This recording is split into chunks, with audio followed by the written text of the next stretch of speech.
Hey guys, my name is Grainolf, and I'm teaming up with FudgeMuppet. Today, we're sinking our fangs into some juicy Skyrim flesh, uncovering the 5 most terrifying vampires in the entire province. You do not want to get on the bad side of these blood-sucking monsters, and unless you want to wind up as a vampire yourself, or worse, as a thrall, then you probably shouldn't be anywhere near them, right? Many of these vampires are from the base game, others of course from the sensational Dawnguard DLC. The list isn't ordered in any way, but I'd love to hear how you guys would rank these 5 in the comments below. With that said, let's get stuck in. Just be sure to guard your necks and watch your back. Cool.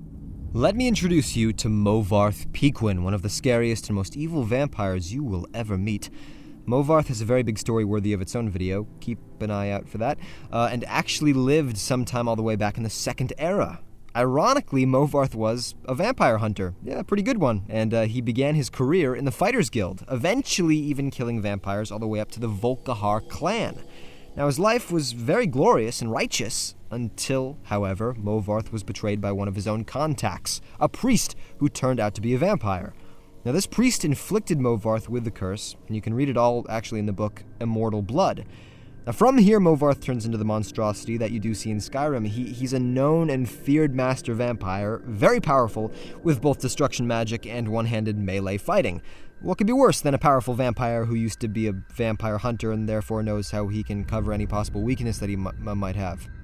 Oh, I'll tell you. This same vampire also being on the verge of enslaving the entire town of Morthal, turning the townfolk into his feeding cattle and the guards into his thralls, all while using the infrastructure for protection. In the time of Skyrim, he's already turned a Nord woman named Alva into a vampire, and she's in the process of seducing the guardsmen of the town, trying to infect them in preparation for this takeover. He also resides in his coven outside of town with a lot of other abominations ready to help him. That said, even alone, Movarth is going to provide you with a massive challenge, and can not only make short work of Dremora lords, but can also heal himself rapidly, so please, tread carefully here.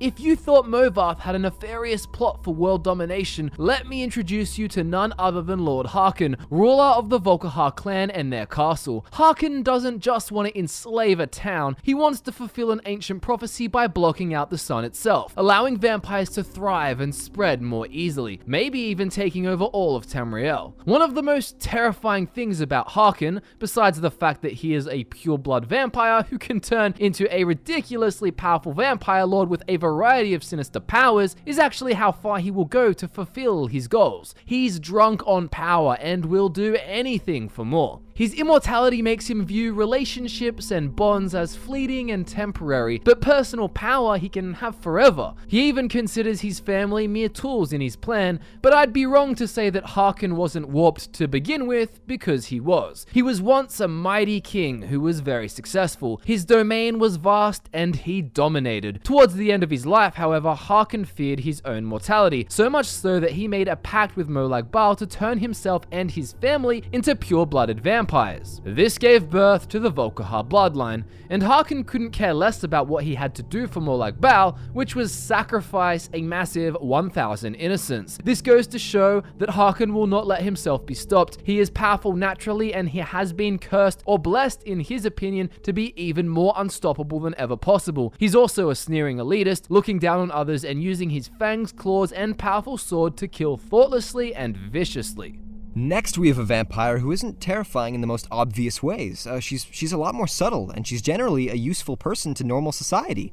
I am talking about Sybil Stentor, the court wizard of solitude. Now, one of the coolest things about Stentor is that you don't really know she's a vampire on first inspection. Well, that is, of course, if you're an original Skyrim player who met her before the Dawnguard DLC decided to make her eyes bright orange and a lot more obvious. But before this, it was easy not to notice, but upon investigation, you can hear from multiple sources around the castle that she is an individual you should be afraid of. Hints of her true nature come from characters such as Odar, the Blue Palace's cook. He actually reveals, folks at court won't admit it, but Sybil Stentor scares us all to death. He also goes on to explain, something just ain't right about that Sybil. You know, I've never seen her eat a thing. That can't be natural. Now, another mage in the court known as Meloran, he is also going to shed light on Sybil, explaining that she has a grasp of magical theory that he would have never expected from a human. and that a smart man steers clear of Stentor. Okay, so Sybil is secretly a vampire and she must be powerful, but what about the more terrifying stuff? Well, let's just hope you don't go to jail in solitude because Melloran lets his tongue wag a little too much, spilling that a smart man keeps himself out of the dungeon when Stentor is having a bad day. Why? Because the headsman's axe may not be the worst way for a solitude jail prisoner to die.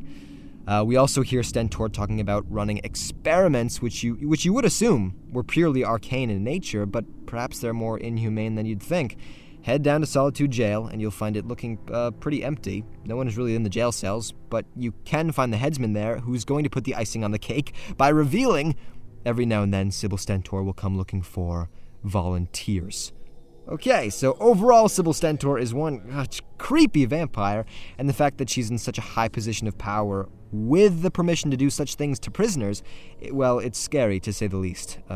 Let's all hope she continues to keep most of the citizens of Solitude unharmed. What's more terrifying than a vampire who wants to block out the sun and pursue personal power? Well, how about the vampire that literally created the prophecy itself in order to seek revenge against a god? The next vampire on our list is another important character from the Dawnguard DLC. Similar to Harkin, he's very intense, and his brother is Knight Paladin Gelabor. His name is Curate Vyther, and he's the only other snow elf besides his brother that we know of who hasn't turned into a Falmer. Vyther is terrifying because he's absolutely corrupt, out for revenge, and incredibly powerful. He has fallen from grace, believing that Auriel betrayed him, allowing vampirism to ruin his life. He seeks revenge through the corruption of Auriel's bow, wanting to cover it in the blood of a daughter of Coldharbour, supposedly a being of the purest evil in Tamriel. Vyther has immense power too, which he demonstrates through the use of his impenetrable ice shield you can't break through when you first meet him, and also how he makes it explode to bring down the ceiling. He can also freeze and unfreeze Falmer at will, and would rather die fighting for his cause than live and fail. All of this makes him very unstable and very dangerous, and his desperate need to kill Serana and cover a bow in her blood makes him even scarier. And finally, we have a very innocent-looking child, the seemingly naive girl,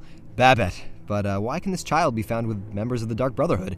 Well, it's because Babette is not actually a child, and she does actually assassinate people. Yeah, she's a 300-year-old Breton vampire who was bitten as a child, and funny enough, this makes her the oldest member of the lot.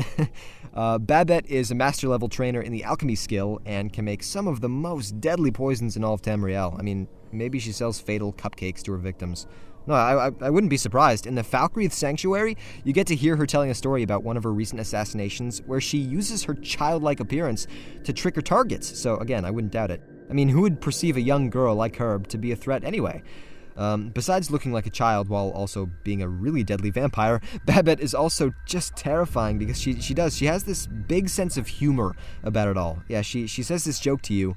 I'm just a little girl. The Dark Brotherhood killed my mama and papa, and then they took me captive. Please help me. Oh, God. Her giggle is just so unsettling. But look, if you're in the Dark Brotherhood with her, then it's a good thing she's on your side.